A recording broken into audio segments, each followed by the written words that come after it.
C'est que ça tournait bien en plus, hein. Ça tourne vraiment bien. Alors, jugement d'un morceau composé, c'est toi qui l'as écrit à la guitare, hein, cette chanson, oui. Véro. Hein.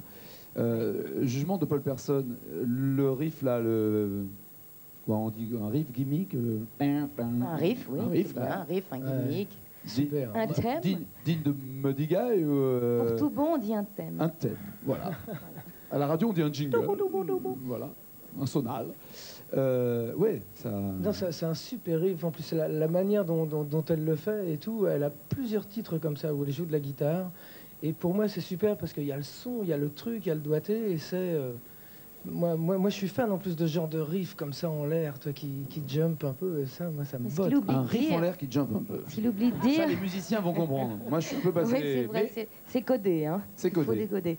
Mais ce qu'il oublie de dire, c'est que je suis assez piètre guitariste. Alors, il voulait dire par là que pour une piètre guitariste, c'était pas trop mal. Non, c'est pas ça. Non, c'est clair. Mais elle aime bien se faire du mal, Véro, en ce moment. Je sais pas, on en a parlé avant, elle aime bien en ce moment. Mais c'est vrai que généralement, c'est le piano. Les trois quarts, même les 90% de ton répertoire, tu les as composés au piano. Qu'est-ce qui motive des compositions à la guitare? C'est une autre ambiance, un autre état d'esprit? C'est comme quand tu parles deux langages, ou trois langages, ou trois langues, c'est-à-dire que tu as deux ou trois âmes.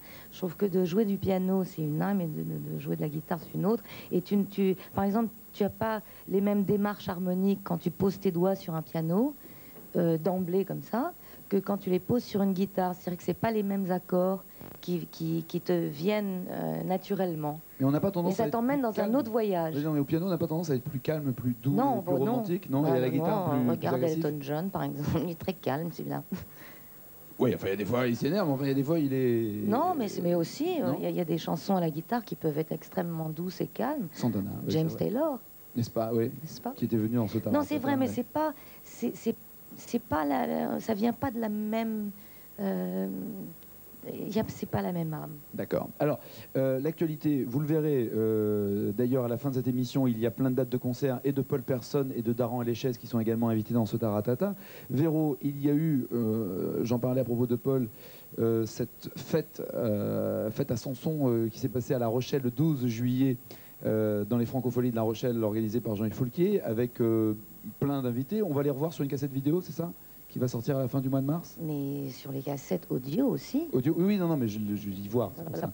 On les voit, on va les entendre. On va les entendre. C'est un concert qui va... Il y a Paul, il y a plein de gens, c'est vraiment bien. Ça a été un concert organisé où j'ai voulu donner mes chansons à des garçons, par exemple. Il n'y a que des garçons là-dedans. Tiens donc. Oui, il n'y a que des garçons. Un psy s'intéresserait à analyser le genre de Je leur ai donné mes chansons en leur disant, faites-en donc ce que vous voulez. Je suis à vous. Et c'était ça l'intérêt, c'est de savoir comment les gens voyaient mes chansons. Et alors? Les musiciens. Donc, il y a des versions qui t'ont surprise? Ah oui, il y a des versions qui m'ont surprise. On n'est jamais déçu dans ces cas-là, non? On se dit jamais, tiens, moi je... Non, on n'est jamais déçu. On est d'abord fiers qu'on vous ait fait confiance. Et puis on est surtout surpris. C'est extraordinaire. Moi, il y a une version, il y a plein de versions. Toi, tu m'as tué encore une fois. Enfin, toi, c'était pas la première fois, mais il y a des versions. Moi, je veux pas dire de nom parce que sinon. La deuxième information de la soirée. Hein. Mais c'est vrai que c'est très surprenant et c'est très gratifiant aussi. C'est clair que ça doit faire plaisir. Les gens se sont donné du mal pour vous faire plaisir et ont donné de leur temps et de leur cœur. Le titre, c'est Samson comme il l'imagine, et c'est à la fin de ce mois de mars, donc en cassette vidéo et bien sûr en CD album.